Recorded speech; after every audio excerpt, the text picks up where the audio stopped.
जय हिंद साथियों, स्वागत है आपका टिप टॉप यूट्यूब चैनल में। दोस्तों आज का वीडियो स्टार्ट हो चुका है तो सभी लोग लाइव आ जाएंगे। वीडियो को सभी लोगों को लाइक करना है और हिंदी की आज की जो क्लास है वो स्टार्ट हो चुकी है। ठीक है, आज हम दोस्तों पुनः अभ्यास करेंगे, मस्ती से फिर से पढ़ेंगे पूरा। जो भी साथी अभी तक टेलीग्राम ग्रुप से नहीं जुड़े हैं वो टेलीग्राम ऐप, सबसे पहले तो टेलीग्राम ऐप डाउनलोड करें। आप दोस्तों टेलीग्राम ऐप प्ले स्टोर से डाउनलोड करें और मेरा व्हाट्सअप नंबर है आपका 9098609291। इस पर मैसेज करें तो आपको टेलीग्राम ग्रुप की लिंक भी मिल जाएगी। ठीक है, तो सभी लोग वीडियो को लाइक कर देंगे और स्टार्ट करते हैं आज का ये वीडियो। सबसे पहला जो आपका प्रश्न होता है दोस्तों कि छात्र शब्द है, छात्र शब्द बताना है आपको कि छात्र शब्द कैसा है। संकर शब्द है, तत्सम शब्द है, तद्भव है, देशज है, कौन सा शब्द है छात्र। और ये वो वाला छात्र नहीं है, नहीं तो आप समझ जाओ कि सर छात्र तो ऐसा लिखा जाता है, ये छात्र कैसा आ गया है ना। तो यहां पर जो आपका छात्र लिखा है दोस्तों, ये जो छात्र है ये तत्सम छात्र है। आपने देखा ना क्षत्रिय, क्षत्रिय लिखते ना हम, क्षत्रिय, और क्षत्रिय का धर्म होता है छात्र धर्म, ये सॉरी छात्र धर्म होता है ना, छात्र धर्म। यही वही वाला छात्र है और ये छात्र जो है ये संस्कृत शब्द माना जाता है, यानी कि आपका उत्तर क्या है, ये तत्सम शब्द है। तत्सम यानी बी नंबर आपका बिल्कुल सही हो जाएगा, तत्सम शब्द है। ठीक है, इसको क्लियर कर लेना। नेक्स्ट आपको पुरस्कार में संधि है, तो कौन सी संधि है दोस्तों पुरस्कार में।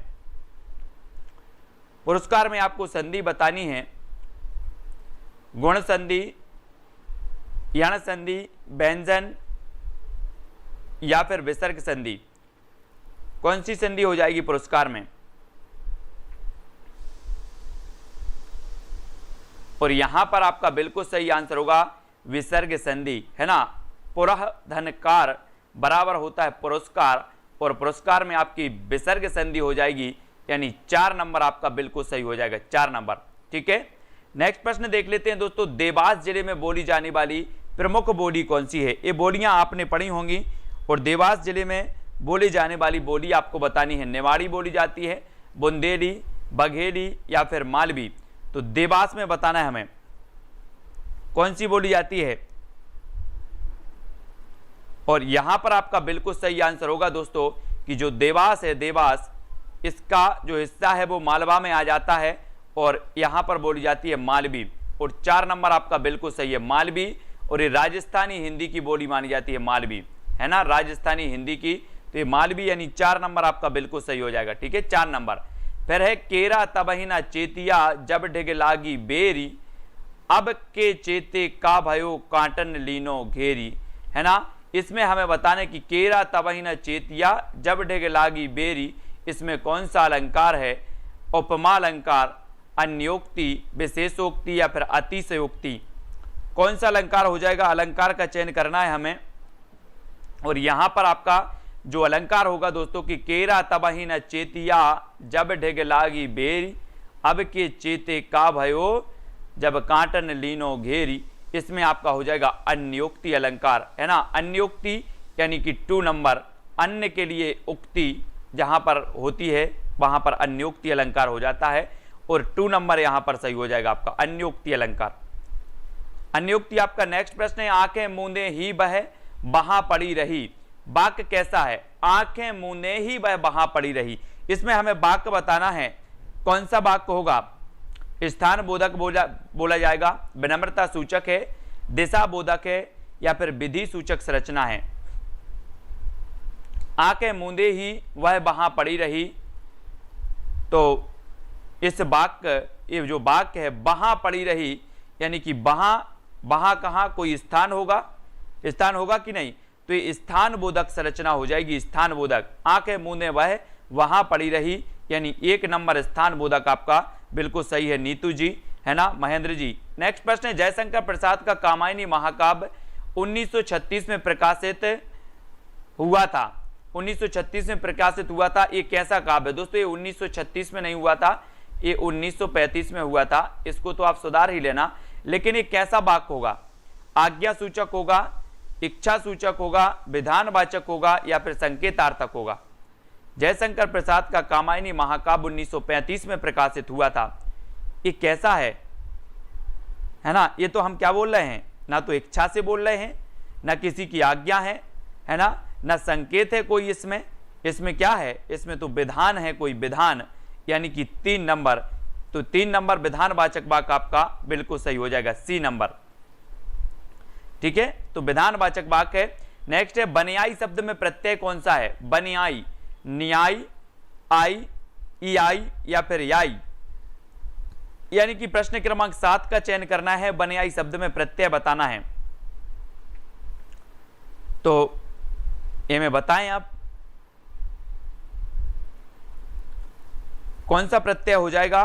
पारो, कुशवाहा, सरिता जी बिल्कुल सही बताया है कि सर इसमें होगा आई प्रत्यय, आई यानी कि टू नाम, है ना। अपन बोलते हैं बनिया, जो व्यापार करते हैं, है ना, और बनिया में लगा दो प्लस आई, आई प्रत्यय आप लगाओगे तो बोलागा बनेगा बनियाई, और बनियाई में आपका आई प्रत्यय हो जाएगा, यानी 2 नंबर आपका बिल्कुल सही हो जाएगा, 2 नंबर। ठीक है, फिर आपको बताना है दोस्तों इंटरफेरेंस का हिंदी पारिभाषिक शब्द क्या होता है, हस्तक्षेप, विरोधक, बाधक या फिर अंतर्द्वंद,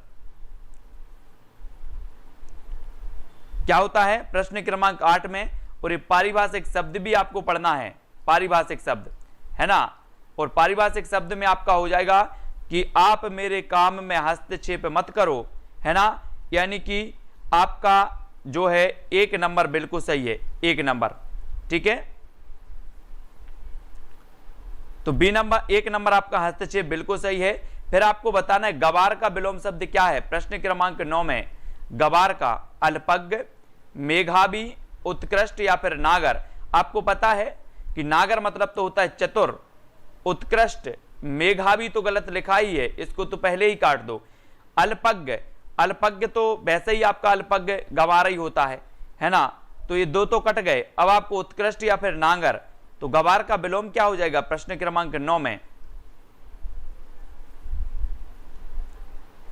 तब यहां पर 9 प्रश्न दिया है और आपने बोला सर कि गवार मतलब होता है बिल्कुल गधा जो कुछ नहीं जानता है, और नागर मतलब होता है चतुर, चतुर यानी डी नंबर आपका बिल्कुल सही है। ठीक है, डी नंबर सही होगा इसका, नागर, नागर यानी चतुर होता है, और डी नंबर बिल्कुल सही हो जाएगा। ये मेधावी नहीं लिखा, ये मेघावी लिखा है, मेघावी, तो ये पहले ही कटता है मेघावी। उत्कृष्ट भी नहीं होगा आपका, यानी डी नंबर आपका सही होगा। नागर मतलब होता है चतुर, गवार का विलोम होगा आपका चतुर, और डी नंबर बिल्कुल सही हो जाएगा। अन्न लगना मुहावरे का आस्य क्या है, स्वस्थ रहना, खेत में बोए अन्न का गल जाना, फसल बर्बाद होना या फिर अस्वस्थ होना। अपन लोग बोलते ना, अगर आपने देखा होगा गांव में बूढ़े बुजुर्ग, यार अन्न ही नहीं लग रहा, शरीर में अन्न ही नहीं लग रहा, है ना। तो ये अन्न लगना मुहावरे का आस्य जो होगा वो क्या होगा, और आपने चयन किया है कि सर अन्न लगना जो मुहावरा है इसका आस्य ना तो फसल का बर्बाद होना, ना खेत में बोए अन्न लगना, यानी कि 50-50 में आपको बताना है। तो उत्तर इसका ए भी नहीं होगा, अस्वस्थ, स्वस्थ रहना, अन्न लगना मतलब स्वस्थ रहना, यानी 1 नंबर आपका बिल्कुल सही हो जाएगा, ए नंबर। ठीक है, फिर आपको बताना है कि सुंदरलाल पद में समास कौन सा है, सुंदरलाल पद यानी कि प्रश्न क्रमांक 11।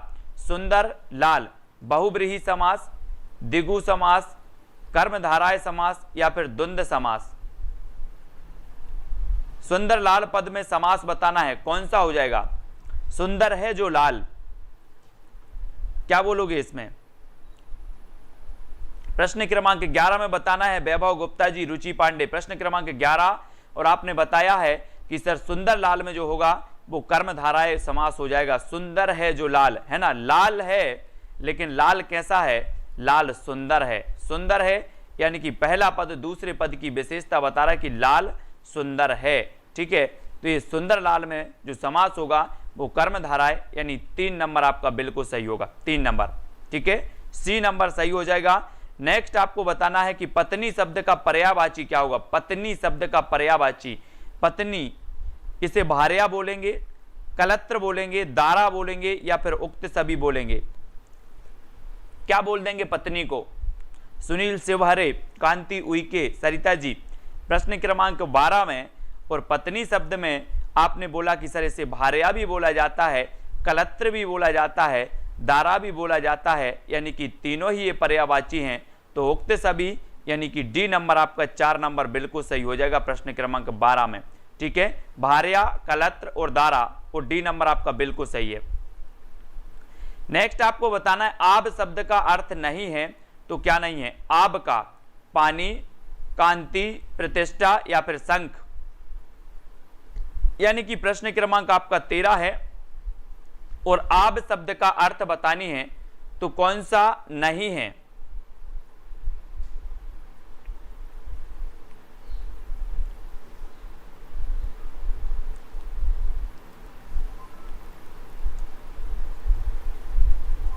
और आपने चयन किया है कि सर आब का अर्थ नहीं होता क्या? शंख।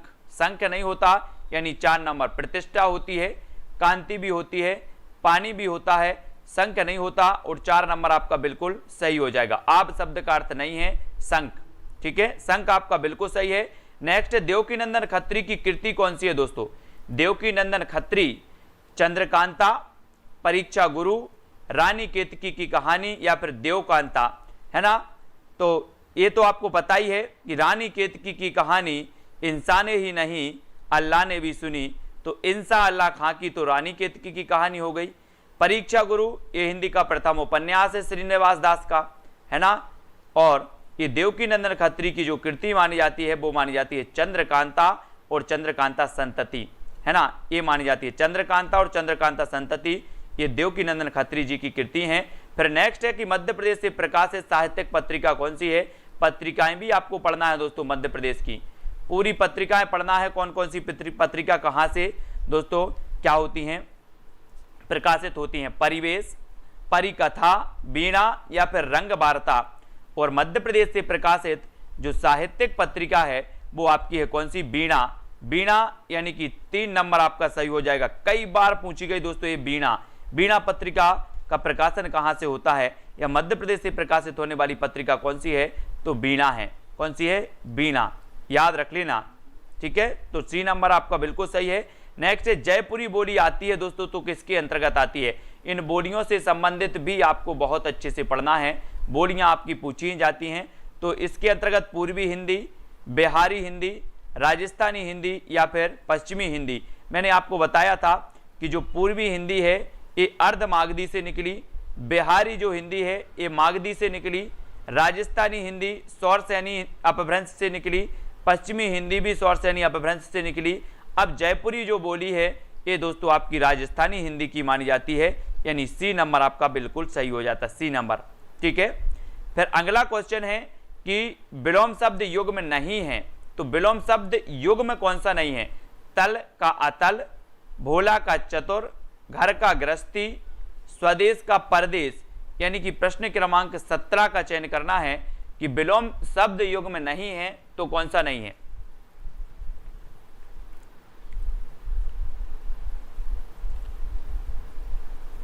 और यहां पर आपका बिल्कुल सही आंसर होगा कि दोस्तों घर गृहस्थी। घर गृहस्थी यानी कि जो घर गृहस्थी है 3 नंबर, ये विलोम शब्द युग में नहीं माना जाता, क्योंकि घर और गृहस्थी बात तो एक ही है। बोले हमारी गृहस्थी नहीं है, हमारा घर नहीं है ना? तो घर गृहस्थी तो बात एक ही है, ये विलोम थोड़ी माने जाएंगे। यानी उत्तर आपका 3 नंबर बिल्कुल सही हो जाएगा, सी नंबर। ठीक है, घर गृहस्थी। नेक्स्ट पूछा जाता है कि शुद्ध वाक्य बताइए। शुद्ध वाक्य करना है, भाषा अभिव्यक्ति का माध्यम है। अरे तुम कब आया, अरे तुम कब आया, ये तो पहले ही कट जाता है। पानी नहीं बरसेगा तो फसल नष्ट हो जाएगा नहीं, ये भी गलत हो जाएगा। शायद वह संभवतः उत्तीर्ण हो जाए। अब शायद और संभवतः बात तो एक ही है, 2 बार प्रयोग क्यों हुआ वाक्य में, इसलिए ये भी गलत हो जाता है। तो उत्तर क्या निकल के आ जाता कि भाषा अभिव्यक्ति का माध्यम है, ये आपका शुद्ध 1 नंबर बिल्कुल सही हो जाएगा। ठीक है, भाषा अभिव्यक्ति का माध्यम है, 1 नंबर सही हो गया ना, 1 नंबर। ठीक है, अब बताना शुद्ध कौन सा है। इसमें शब्द शुद्धि भी पूछी जाती है, मैंने आपको करवाई भी है शब्द शुद्धि के 2 पार्ट सेल्फ स्टडी क्लासेस में। जो रात्रि 8 बजे क्लास लगती है उसमें अपन हिंदी को टॉपिक वाइज पढ़ रहे हैं। पहले हम भाषा बोलियों को पढ़ चुके, वर्णमाला पढ़ चुके, वर्तनी सुधार भी पढ़ चुके, है ना? और दोस्तों उपसर्ग प्रत्यय भी हमने कल पढ़े थे। आज संधि पढ़ेंगे, संधि के प्रश्न पढ़ेंगे।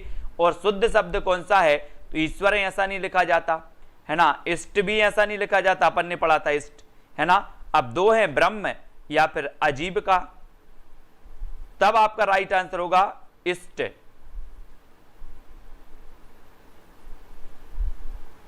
कौन सा होगा? इष्ट होगा कि आजीविका, ब्रह्म, वैसे ही सही है।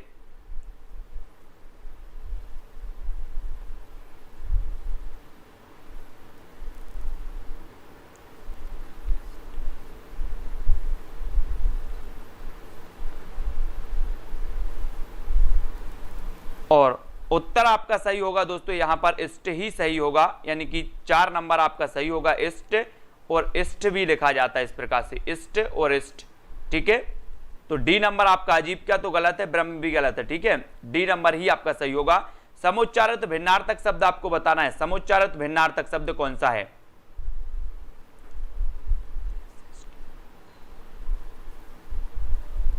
ना। तो ये अपन बोलते हैं ना इष्ट, हमारा इष्ट है यानी कि चाहा हुआ इष्ट, है ना। तो ये इष्ट भी सही है, ये वाला भी इष्ट सही है। समुच्चारित भिन्नार्थक शब्द युग में नहीं बताना, शस्त्र, शास्त्र, सदेह, संदेह, बाल, बाल, वस्तु, वास्तु। समुच्चारित भिन्नार्थक शब्द में कौन सा नहीं है? तो देखो शस्त्र और शास्त्र तो है, सदेह और संदेह भी है, बाल, बाल नहीं है, बाल, बाल ये तो क्या है, ये समान हो गया, बाल और बाल, यानी ये कट जाएगा, और वस्तु और वास्तु ये भी है। तो उत्तर आपका क्या हो जाएगा? विकल्प नंबर 3, यानी कि सी नंबर आपका बिल्कुल सही होगा, ठीक है। फिर अगला है कि मध्य प्रदेश राज्य शिक्षा केंद्र से संबंधित पत्रिका कौन सी है, यानी कि प्रश्न क्रमांक 1 का हमें चयन करना है। मध्य प्रदेश राज्य शिक्षा केंद्र से संबंधित पत्रिका बतानी है। बहुत ही बढ़िया प्रश्न है दोस्तों, और यहां पर आपकी जो हो जाएगा मध्य प्रदेश राज्य शिक्षा केंद्र से संबंधित जो पत्रिका है वो शैक्षिक पलाश है। कौन सी है? शैक्षिक पलाश, यानी कि 4 नंबर शैक्षिक पलाश है, इसको याद करना, शैक्षिक, ठीक है। नेक्स्ट आपको बताना है खिचड़ी शब्द कैसा है। खिचड़ी संकर है, तत्सम है, तद्भव है या फिर देशज है। खिचड़ी शब्द कैसा माना जाएगा आपका प्रश्न क्रमांक 2 में। और आपने कहा सर कि ये जो खिचड़ी है ये तो हमारे देश में बनती है, देश में बनती है तो ये देशज है, देशज यानी डी नंबर, ठीक है। देशज है खिचड़ी। अपन बोलते हैं पूरी खिचड़ी पका दी, पूरी खिचड़ी पका दी, तो देसी है, देसी। विप्रलंब का आज से क्या है? विप्रलंब, संयोग, महायोग, वियोग या फिर योग। अब ये बहुत ही बढ़िया प्रश्न है दोस्तों, इसका अर्थ क्या होता है? इसका आज से क्या है विप्रलंब का? कभी कभी अलंकार जब पूछे जाते हैं तो आपको वियोग श्रृंगार रस का एक उदाहरण दिया जाता है कि हे खग मृग हे मधुकर श्रेणी तुम देखी सीता मृग नैनी। इसमें कौन सा अलंकार है? वियोग श्रृंगार आपको नहीं दिया जाएगा, विकल्प में आपको दिया जाएगा विप्रलंब, और विप्रलंब का अर्थ जो होता है वो वियोग होता है, वियोग होता है। तो विप्रलंब याद रख लेना, विप्रलंब यानी वियोग। कभी कभी ऐसा भी होता है कि आपको वियोग नहीं दिया जाता, क्या दिया जाता है? विप्रलंब दिया जाता है, तो वियोग होता है इसका, है ना। तो आपको विप्रलंब श्रृंगार रस बताना होता है, विप्रलंब। अब बोलोगे सर ये विप्रलंब श्रृंगार रस कौन सा होता है, या विप्रलंब रस कौन सा होता है? तो ये विप्रलंब यानी कि वियोग, ठीक है, ये वियोग श्रृंगार के अंतर्गत वियोग होता है, इसलिए इसको याद रख लेना। ऐसा क्वेश्चन पूछा भी गया है परीक्षाओं में। नेक्स्ट है पूर्वान में बाहर जाना है, वाक्य कैसा है? निषेध परक है, विनम्रता सूचक है, काल बोधक है या फिर विधि सूचक है। यानी कि प्रश्न क्रमांक 4 में पूर्वान में बाहर जाना है। अब देखो यहां पर क्या बताया गया आपको? काल बताया गया, समास बताया गया, समय बताया गया। तो पूर्वान में बाहर जाना है, समय की बात है, काल की बात है, तो ये निषेध परक तो है नहीं, विनम्रता सूचक भी नहीं, 2 घट गए, और विधि सूचक भी नहीं, यानी कि ये क्या है? काल बोधक है, काल बोधक। और 3 नंबर आपका बिल्कुल सही होगा, काल बोधक, ठीक है। पूर्वान में बाहर जाना है, ये काल बोधक आपका हो जाएगा, और सी नंबर आपका बिल्कुल सही होगा, ठीक है। गोचर का विलोम क्या होगा दोस्तों? गोचर, गोधन, प्रत्यक्ष, गोतीत या फिर गोमुख। गोचर का विलोम बताना है, और गोचर में 4 विकल्प हैं, और 4 में होता है दोस्तों आपका गोचर का विलोम। बहुत ही बढ़िया प्रश्न है, थोड़ा सा कठिन है, लेकिन उत्तर इसका सही होगा गोतीत। गोतीत इसका विलोम होगा, गोचर का विलोम गोतीत, ठीक है, विलोम पढ़ते रहें, प्रैक्टिस करते रहें। एक दो आपके दोस्तों पर्यायवाची शब्द आएंगे, एक दो विलोम शब्द भी आएंगे। तो गोचर का विलोम गोतीत होता है, यानी कि 3 नंबर सी नंबर आपका सही हो जाता है। ठीक है, प्रेम सिंह जी, जागृति, आकांक्षा सिंह, के द्विवेदी जी। नेक्स्ट बताना है कि तो ही दुख भय परास निपाते, पंक्ति किसकी है? तो ही दुख भय, ते ही दुख भय परास निपाते, ये पंक्ति है अन्योक्ति अलंकार की, सहयोक्ति अलंकार की, वक्रोक्ति या फिर अतिशयोक्ति, किस अलंकार की ये उक्ति मानी जाएगी? आशु गोंडवाल जी, प्रश्न क्रमांक 6 में बाल सुधा यादव, ते ही दुख भय परास निपाते, यानी कि यहां पर आपका होगा, क्या होगा? अतिशयोक्ति अलंकार, यानी डी नंबर सही हो जाएगा। अलंकार को थोड़ा सा अच्छे से पढ़ लेना साथियों। विष्णु शब्द का पर्यायवाची क्या है? विष्णु, हरिकेश, चक्रपाणी, विश्वरूप या फिर उक्त सभी। ये क्वेश्चन पूछे जाते हैं दोस्तों, विष्णु के पूछे ही जाते हैं, नदी के पूछे ही जाते हैं, कमल के पूछे ही जाते हैं, जल के पूछे ही जाते हैं। इनको तो अच्छे से याद रखना है। विष्णु शब्द का पर्यायवाची बताना है तो इन्हें क्या बोलते हैं? चक्रपाणी, विश्वरूप, उक्त सभी, यानी कि उक्त सभी ही इन्हें विश्वरूप भी बोला जाता है, ऋषिकेश भी बोला जाता है ना, चक्रपाणी भी बोला जाता है। तो आपका डी नंबर बिल्कुल सही हो जाएगा, डी नंबर 4 नंबर सही हो जाएगा। विष्णु के पर्यायवाची कौन है? 4 नंबर हैं, सोनवीर जी। ठीक है, नेक्स्ट है कलम तोड़ना। मुहावरे का अर्थ क्या है? कलम तोड़ना, व्यर्थ की बातें लिखना, फैसला करना, बढ़िया लिखना या फिर उक्त सभी। कलम तोड़ना मुहावरे का अर्थ बताना है, यानी कि प्रश्न क्रमांक 8 का चयन करना है। और यहां पर 8 का बिल्कुल सही आपने लिखा है कि सर कलम तोड़ना यानी कि होता है बढ़िया लिखना, बढ़िया लिखना यानी सी नंबर उक्त सभी नहीं होगा प्रश्न क्रमांक 8 में, आपका सी नंबर है ना। ममता जी बिल्कुल सही बताया है, बढ़िया लिखना, बहुत बढ़िया लिखना। ठीक है, कलम तोड़ना यानी बढ़िया लिखना, इस मुहावरे का अर्थ होगा। नेक्स्ट, देशभक्ति पद में कौन सा समास है? ये देशभक्ति आपकी पीछे नहीं छोड़ेगी, ये देशभक्ति पूछा ही जाता है। देश के लिए भक्ति यानी कि कौन सा हो जाएगा? सभी के अंदर है ना देश के लिए भक्ति। बोले सर मेरे मन में तो, मेरे दिल में तो देश के लिए भक्ति है। तो देश के लिए भक्ति यानी कि प्रश्न क्रमांक 9 में के लिए शब्द आ गया और के लिए आपका तत्पुरुष समास होगा यानी सी नंबर। ठीक है, सी नंबर बिल्कुल सही बताया प्रश्न क्रमांक 9 में। यस, चिकारा जी बिल्कुल सही है। नेक्स्ट है अंतर शब्द का अर्थ नहीं है तो क्या नहीं है? अंतर, अवकाश, भिन्न, हृदय या फिर विवाह। अंतर का अर्थ कौन सा नहीं है?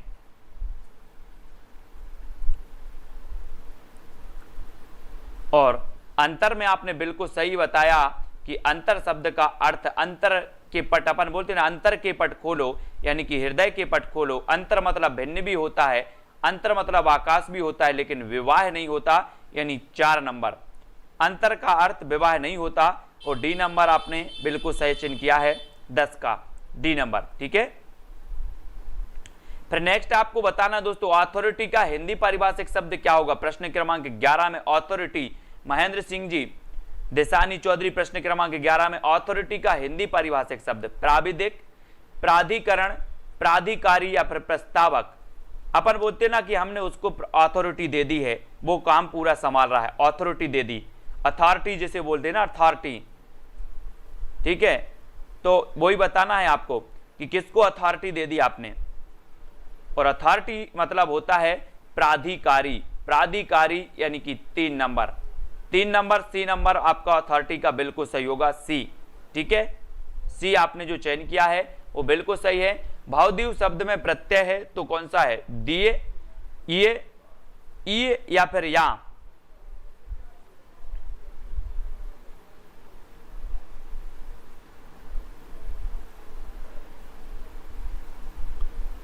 और भाव दिए तो यहां पर आपका हो जाएगा दोस्तों ईए प्रत्यय, ईए है ना। 3 नंबर सी नंबर सही होगा प्रश्न क्रमांक 12 में, ईए प्रत्यय आपका बिल्कुल सही हो जाएगा। नेक्स्ट आपको बताना है दूधो नहाओ पूतो फलो, वाक्य कैसा है? दूधो नहाओ पूतो फलो, अपन बोल देते ना आशीर्वाद है दूधो नहाओ पूतो फलो, जाओ बेटा, ऐसे बोलते। तो ये दूधो नहाओ पूतो फलो इस वाक्य है, ये कैसा है? आज्ञा सूचक है इच्छा सूचक है, विधानवाचक है, संकेतार्थक है।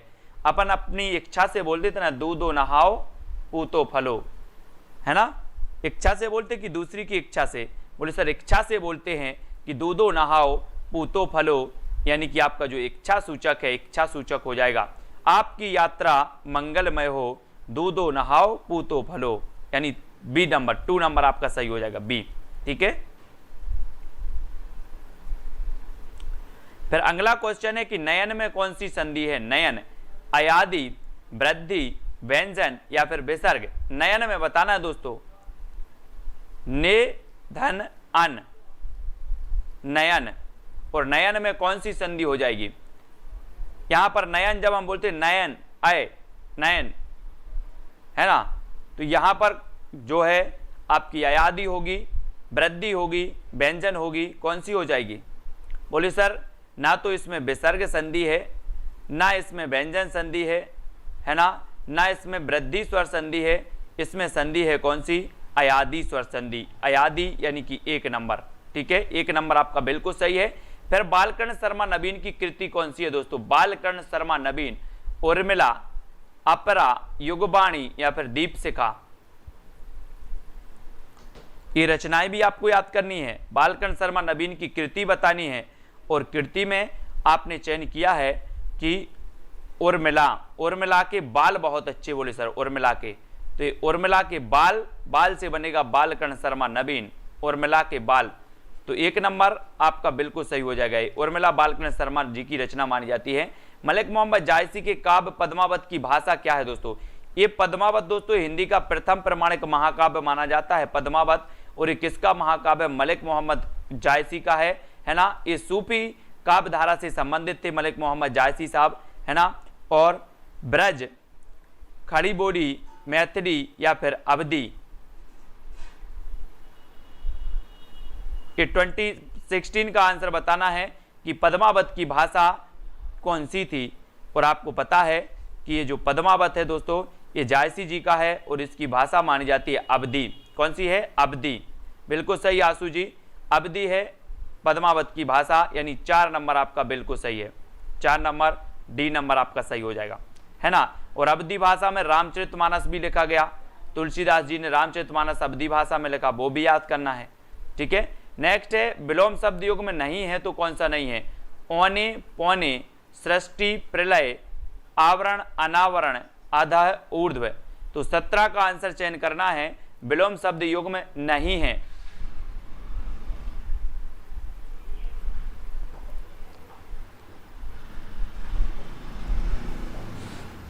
तो कौन सा नहीं है? औने पौने, औने पौने, औने पौने नहीं है, 1 नंबर।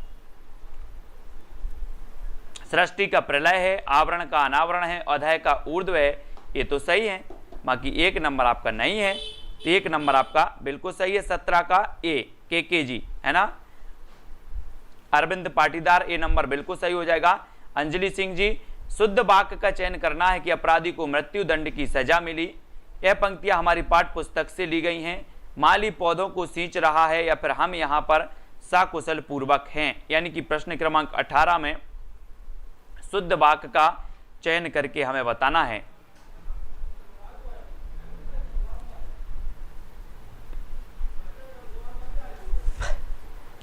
और आपने चयन किया है कि सर माली पौधों को सींच रहा है, यानी ये 3 नंबर जो है वो बिल्कुल सही हो जाएगा, सी नंबर, माली पौधों को सींच रहा है। ठीक है,